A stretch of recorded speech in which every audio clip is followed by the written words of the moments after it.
आपला रोजचा दिवस सारखाच असतो की नाही, म्हणजे उगवतो कामानेच आणि मावळतो सुद्धा कामासोबतच.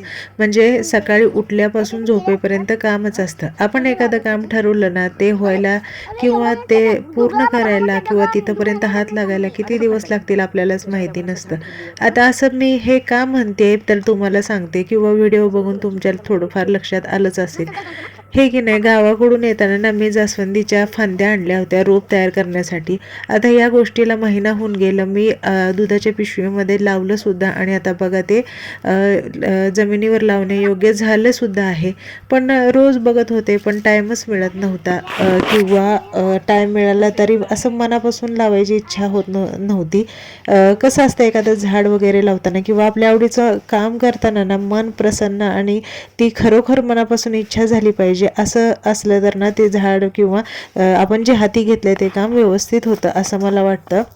तर म्हणलं आज फायनली आपण ते झाडच लावून टाकू, झाड लावूनच टाकूया. कारण ते छोट्याशा पिशवीमध्ये त्याच्या खालची जी मुळं आहेत ना पूर्ण पसरली होती आणि आता त्याला ना भरपूर जागेची गरज होती, म्हणून मी ते लावून घेतलं. सुट्टी होती, आज रविवार होता, त्याच्यामुळं सगळी कामं निवांत होती. म्हटलं चला आपण आता चान्स मारून घेऊया आणि हे पहिलं काम करून टाकूया.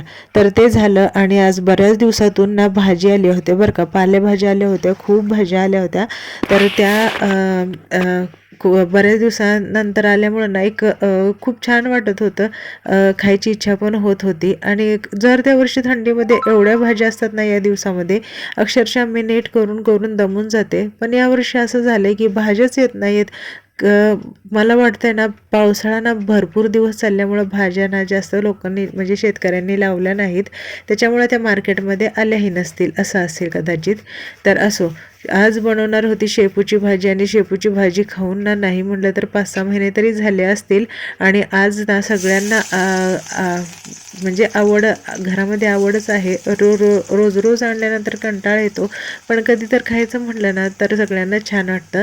तर मग मी ना आज काय केलं, खूप लसूण सोलला, लसूण भरपूर टाकला ना भाजी खूप छान लागते.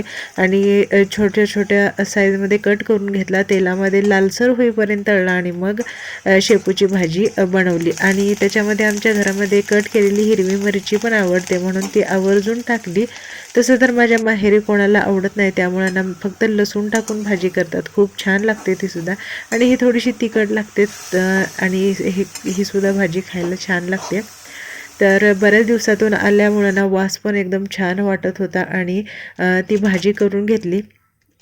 आणि म्हटलं आता कणिक मळून घ्यावी. आता हे तेलाचे पॅकेट असतात ना, ते मी असेच टाकून नाही देत, ते कट करून कणिक त्याच्यामध्ये सगळी कणिक पुसून घेते आणि त्याचासुद्धा यूज करते.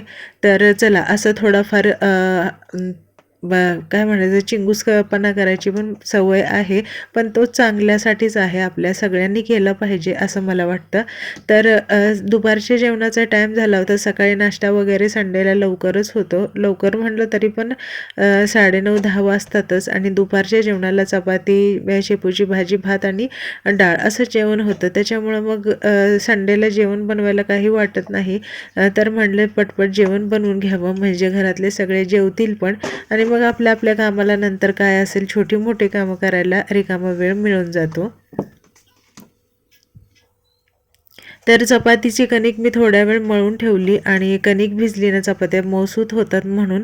आणि रियांशचा टिफिन बघा मी त्याच्यासाठी भरून ठेवला होता, तो कुठंतरी बाहेर जाणार होता, म्हणलं सोबत असावं म्हणून मी असं थोडंफार त्याला खायला देते. तर चपाती आणि चपातीमध्ये जे गूळ असतो ना, गूळ आणि तूप चपाती असं लहानपणी आम्ही खायचो ना, तसं रोल करून दिलं आणि एक केळ कट करून दिलं. आता दळण संपलेलं होतं, पीठ आधीच करून आणून ठेवलं होतं, फक्त डब्यामध्ये पीठ थोडं राहिलेलं ना ते काढून घेतलं आणि लगेच डबा घासून नंतर नवीन पीठ भरून घेतलं. म्हणजे कामामध्ये काम होऊन जातं आणि स्वच्छता पण नकळत घरातली होऊन जाते. आणि आता बघा आपली कामं, मी म्हटलं ना मगाशी आपल्या कामाला लागता येतं जेव्हा किचनमधलं काम उरकतं. तर लसूण संपला होता, ते तो तोडून ठेवायचा होता. गावाकडून आणलेला लसूण आहे. पेंड्या तशाच बांधलेल्या होत्या. आता तो तोडून डब्यामध्ये भरून ठेवते, म्हणजे आपल्याला वापरता येतो पटकन घेऊन आणि कचरा पण बाहेर जातो.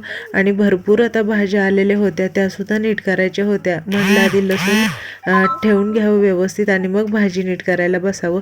रेयांचं मोबाईलसाठी मधून ओढाओढ चालूच होती आणि मग त्याला कशाला तरी कामाला लावलं ना तेवढ्यापुरता नादाला लागतो आणि मग अजून त्याचं उत्तर खेळण्यामध्ये किंवा लगेच मोबाईलच्या मागे लागतो.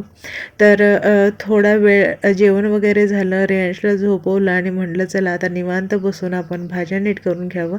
खरं तर भाज्या नीट करायला मला खूप आवडतात आणि मी आवडीने करते आणि आज तर बऱ्याच दिवसानंतर भाज्या आलेल्या होत्या ना, त्याच्यामुळं तर मग खूपच उत्साह होता मला भाजी नीट करायला. आणि मला कंटाळा येत नाही कधीच भाज्या नीट करताना. जर मी दमलेली असेल, खूपच काम झालं असेल दुसरी आणि मला भाज्या नीट करायच्या असतील तर येतो कंटाळा. पण असं भाजीच नीट करायची आहे, कंटाळवाणं काम आहे असं मला कधीही वाटत नाही. त्याच्यामुळे घरामध्ये कितीही पालेभाज्या आणा तर मी ते नीट करून ठेवू शकते, असं एवढी मला त्याची आवड आहे. तर चला आता तुमच्यासोबत गप्पा मारत मारत माझी भाजी कधी नीट करून झाली हे पण नाही समजलं आणि घरातली कामं कधी झाली हे पण नाही समजलं. आणि आता ना माझे व्हिडिओ आवडत असतील ना तर माझ्या व्हिडिओला नक्की लाईक करा, शेअर करा, सबस्क्राईब करा बरं का. आणि अशाच डेली ब्लॉगसोबत आपण रोज भेटत जाऊ. आणि तुमच्याकडे भाज्या यायला सुरू झाल्या का नाही हे पण मला सांगा आणि तुम्हाला आवडतात का भाज्या हे पण सांगा. खायला नाही बरं का, नीट करायला.